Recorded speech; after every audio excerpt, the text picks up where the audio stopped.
Salut les amis, nous sommes le 22 décembre. Voici la suite de l'histoire du Petit Prince. Les hommes, dit le Petit Prince, ils s'enfournent dans les rapides, mais ils ne savent plus ce qu'ils cherchent. Alors ils s'agitent et tournent en rond. Et il ajouta, « Ce n'est pas la peine. » Le puits que nous avions atteint ne ressemblait pas au puits saharien.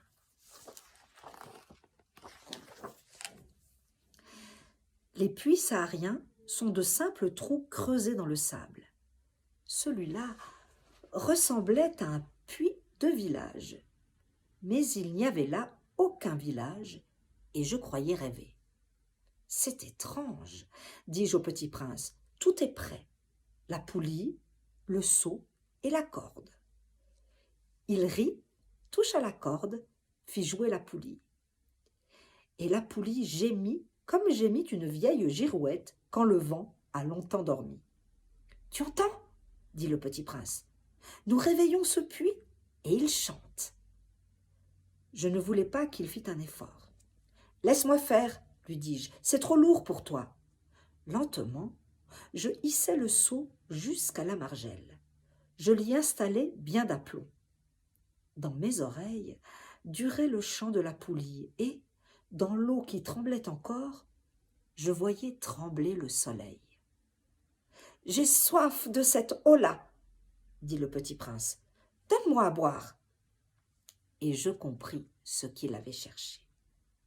Je soulevai le seau jusqu'à ses lèvres. Il but, les yeux fermés. C'était doux comme une fête. Cette eau était bien autre chose qu'un aliment. Elle était née de la marche sous les étoiles, du chant de la poulie, de l'effort de mes bras. Elle était bonne pour le cœur, comme un cadeau. Lorsque j'étais petit garçon, la lumière de l'arbre de Noël, la musique de la messe de minuit, la douceur des sourires faisaient ainsi tout le rayonnement du cadeau de Noël que je recevais.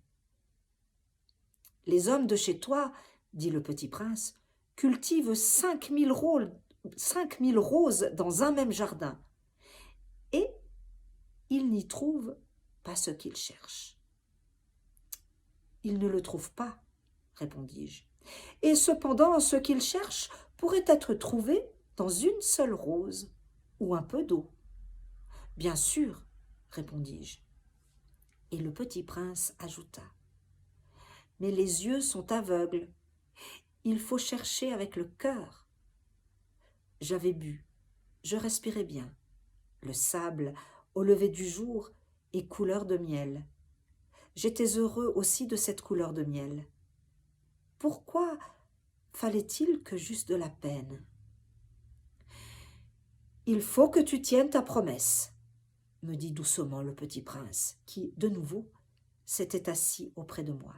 « Quelle promesse ?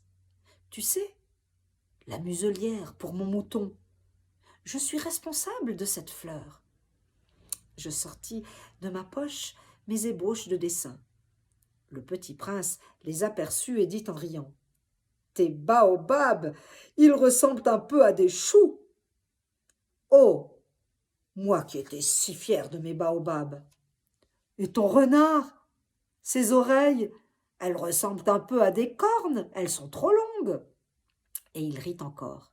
« Tu es injuste, petit bonhomme, je ne savais rien dessiner que les boas fermés et les boas ouverts. »« Oh, ça ira, dit-il, les enfants savent. » Je crayonnai donc une muselière et j'eus le cœur serré en la lui donnant.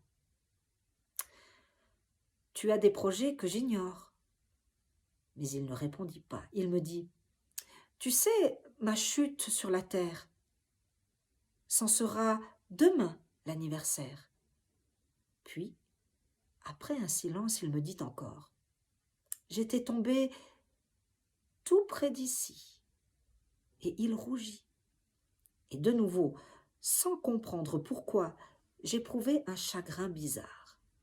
Cependant, une question me vint. « Alors, Ce n'est pas par hasard que, le matin où je t'ai connu, il y a 8 jours, tu te promenais comme ça, tout seul, à 1000 milles de toutes les régions habitées. Tu retournais vers le point de ta chute. Le petit prince rougit encore, et j'ajoutai hésitant. À cause peut-être de l'anniversaire? Le petit prince rougit de nouveau. Il ne répondait jamais aux questions. Mais quand on rougit, ça signifie oui, n'est-ce pas? Ah, lui dis-je, j'ai peur. Mais il me répondit, tu dois maintenant travailler, tu dois repartir vers ta machine. Je t'attends ici, reviens demain soir. Mais je n'étais pas rassurée. Je me souvenais du renard. On risque de pleurer un peu si l'on s'est laissé apprivoiser. La suite demain.